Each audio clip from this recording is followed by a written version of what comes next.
Welcome back. The Harley is starting to look like a motorcycle again. The front and rear wheels, everything is completely done, and it's a good roller now. We just need to finish up some of the cosmetics. On this week's episode, that's partly what we're going to be dealing with, but I'm also working on a really major project and a couple of tractors that's in this week's episode as well, so hope you enjoy it. The front wheel's back on the Harley and everything is working perfect. I did have to end up pulling the spacer out on the left side and remachine a few more thousandths off of it, but now it's working perfect. I've got it back together, put it back on the lift, now we can continue with it. With the front wheel finished, I can start focusing on finishing up the rear wheel. We have to get this one removed, take one of the brake rotors from the original front wheel to put on this, then we can install the rear wheel again, get the belt adjusted, and that should finish off the rear end. Then we can focus on getting the rest of the pieces painted, put it back together, and then we should be done with this bike. Just like with the drive sprocket, where we had to take it to Mike McGee's place and have the center machine to fit the wheel, the rear rotor is the same. So a little bit of this is going to have to come out. We're going to do something a little different. I'm going to do this one myself. So what I did first was I took a large hose clamp and I put it around the hub assembly and got it just snug where it would slide on and off. And that's my perfect circle to make my mark on the rotor. Okay, and once I've done that and I clean out that area where I marked it, then this should fit on just fine and it should be okay. This one I'm not as worried about since it's a brake system. The drive was really important to be true and perfect, but this one can be off just a few thousandths and it'll still work fine because it's still going to be centered off of the bolts. I'm ready to start machining on this rotor. You can see that I made a line there. That's my outermost portion, so I'm just going to grind up to that point, get it really close, and then we're going to start fitting it and then getting as perfect as we can before we bolt it on.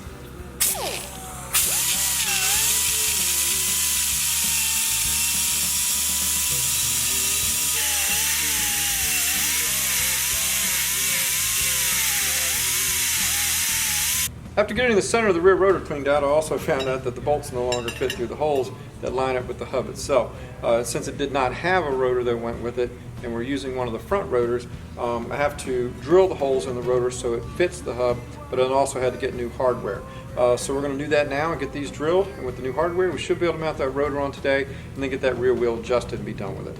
When we're doing this, we want to make sure that we don't drill the hole any larger than is necessary for the bolt to fit. It clearly doesn't fit through these, but that one fits through just right. Nice and snug. It still also recesses itself down inside of the hole. So anyway, we'll do that 4 more times, and then we'll be able to put this back on the bike.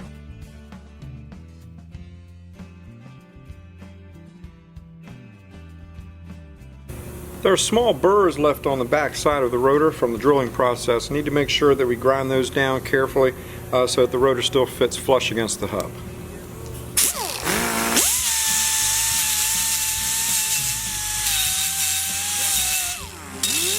Rotor fits on nice now. Putting on our new hardware. You're going to want to make sure, a lot of things with motorcycles in particular, but the brakes especially, that we're putting Loctite on everything. So make sure you put a little dab of Loctite on it before you put each one of the fasteners back in.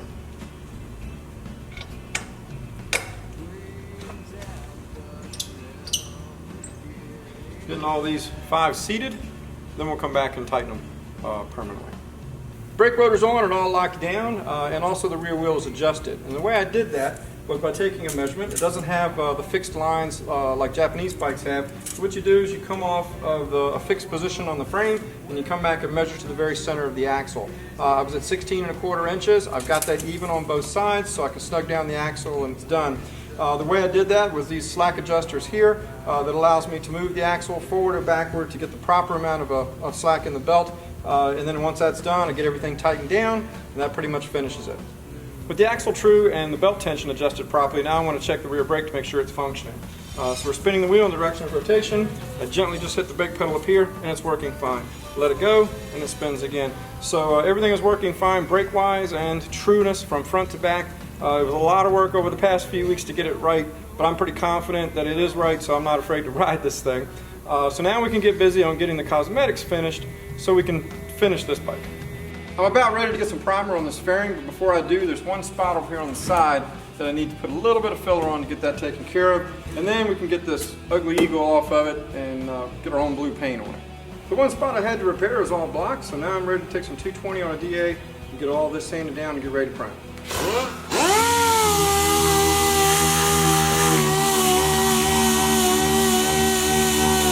primer's on and that eagle is covered forever. We'll wait for this to dry off, then we'll wet sand it with 400 and then we'll be ready to put on our paint. The fairing is wet sanded. Now we just need to get it dried off and wiped down and get ready to lay some color. Putting the switch back on the OC3, I've got the coil side already hooked up. Now I need to hook up the battery to the other side, then we can put it back in the dashboard and then we're one step closer to getting this thing running again.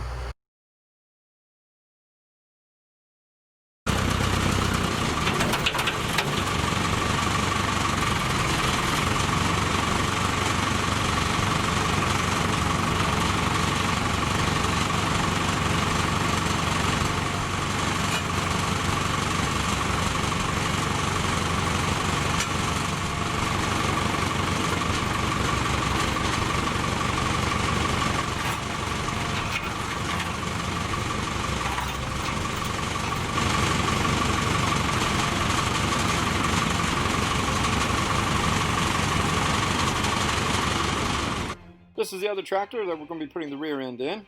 The reason we're doing it in this one is a better tractor, plus it has a front loader bucket, so we want to use this tractor instead of the other one.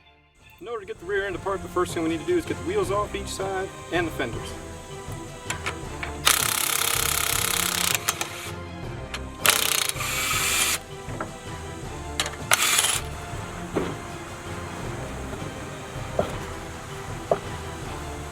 I'd like to pull the entire axle assembly out in one unit, but it's going to be too heavy to handle on my own. So I'm pulling it apart in pieces. First thing I've done is taken the nuts loose from the backing plate, and I'm going to pull it loose, and I've got a bucket here to catch any oil that may come out.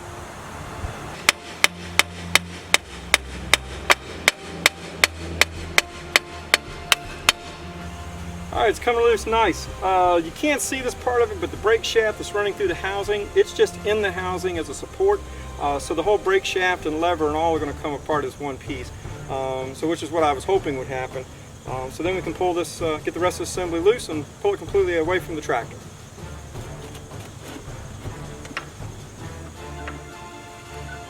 The other thing to make note of is the shims that are in here. When we put this back together, we need to make sure that those go back in as well.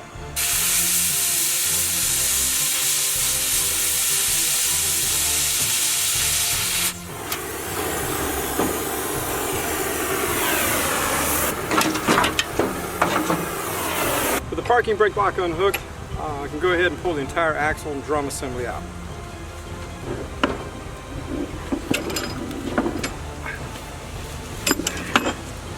There we go. There's one. With the drum brakes and axles out of the way, it's time to remove the housing.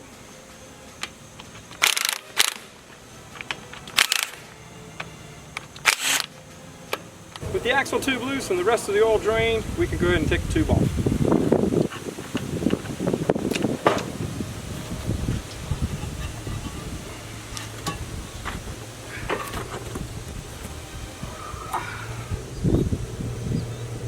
Yeah, I definitely didn't want to be pulling this whole thing out at one time.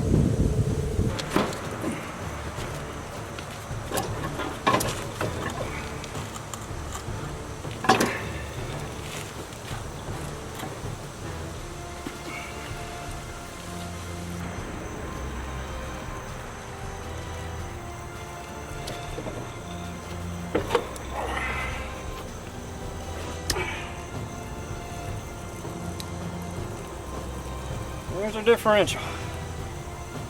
Here's a close view of what it looks like in there and what we're going to be putting back together on the other machine. This is from the tractor we're trying to salvage. The pinion shaft here, the bearing's completely gone there as well as up front.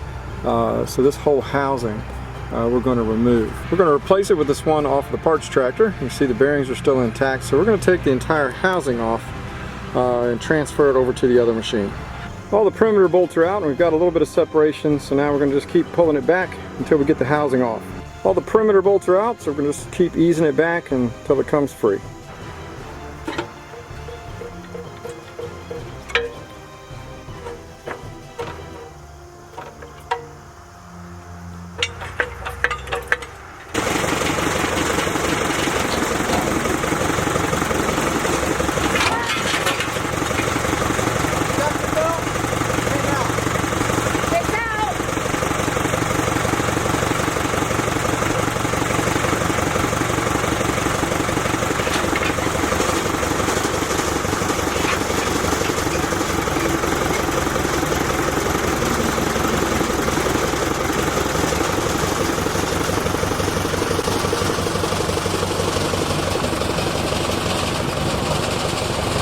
Got this old hardtail chassis recently. Don't ask me why. Also, don't ask me why it's so many colors. I figure we can get it cleaned up, painted, get it as a rolling chassis and get rid of it, or maybe find an iron head engine to put in it. Next time on Bulldog Builds, we'll have the front fairing painted and back on the bike, and then we'll begin working on the saddlebags. We'll see how many of the components from this tractor we can get transferred over to the blue tractor with the bucket loader, and we'll have some other stuff thrown in for good measure. See you next week.